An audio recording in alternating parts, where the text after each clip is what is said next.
आणि देवाकडे जाताना कधी मात्र रिकाम्या हाती जायचं नाही. देवाकडे जाताना रिकाम्या हाती जायचं नाही म्हणजे काय घेऊन जायचं मग? 2-4 पोते धान्य. कंपळाला लावायचं कुंकू घेऊन जा, हळद कुंकू घेऊन जा. तुम्हाला तर तुमच्या घरामध्ये जरा सुख शांती मिळावं असं वाटत असेल, तुमच्या पतिदेवाच्या कष्टाला प्रयत्नाला यश येवा असं वाटत असेल ना, आणि पतिदेवाला आरोग्य लाभावं, त्याचं आयुष्य चांगल्या पद्धतीचं राहावं असं जर वाटत असेल तर कुंकू घेऊन जा, हळद कुंकू घेऊन जा आपलं तेच, आणि देवाला वाहिण्याच्या अगोदर आपल्या कपाळाला लावा.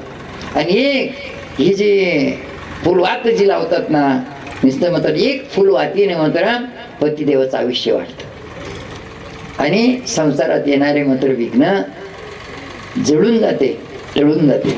म्हणून मात्र अशा पद्धतीनं हे एक येता येता मात्र पानं तोडून आणा, चंदनी किंवा साखर किंवा गुळ आणा, अगरबत्ती आणा, कापूर उडी आणा. या पद्धतीनं जसं आपण बाहेर गेलं तर बाहेरून येताना आपल्या छोट्याशा नातवांसाठी मात्र मुलांसाठी मात्र गोळ्या बिस्किट वगैरे आणतो ना, तशा पद्धती किती खुश होत तसं देव सुद्धा खूप खुश होतो बरं.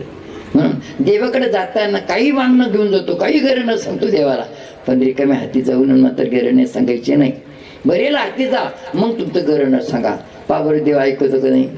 तुम्ही रिकाम्या हाती जाते आणि तुमचं सांगत पाहिजे काय तिथं मग तुमच्या खात्यावरती बॅलन्सच नाही ना.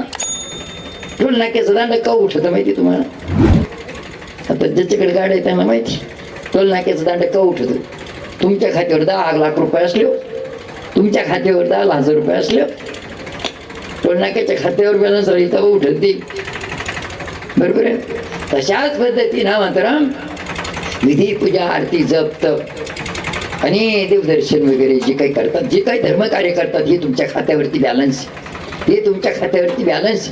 घर बांधायचं असल्यावर तुमच्या खात्यावरती रक्कम किती ते पहिलं पहा, तेव्हा घर बांधायला सुरुवात करा. गाडी घ्यायचं असल्यावर तुमच्या खात्यावर रक्कम किती ते पहा, तेव्हा गाडी घ्या. तशा पद्धतीनं देवाला सांगायचं ना तुमच्या समस्या, तर देवाच्या खात्यावरती आपली रक्कम किती आहे ते पहा. इथं मात्र खाते अनेक प्रकारचे, स्टेट बँकही, मध्यवर्ती बँकही, बडोदा बँकही, सगळ्या बँक आहे, पण इथं देवाच्या बँकेत मात्र आपली रक्कम किती ते पहा, तेव्हा आपलं दांड कुठेल, म्हणजे तेव्हा आपली इच्छा पूर्ण होईल. वर्षातून एकदा मात्र देव देव करायचं, मग म्हणायचं घर होऊ दे, का? म्हणून मात्र येईल तर येईल, नुकसानच करून जाईल.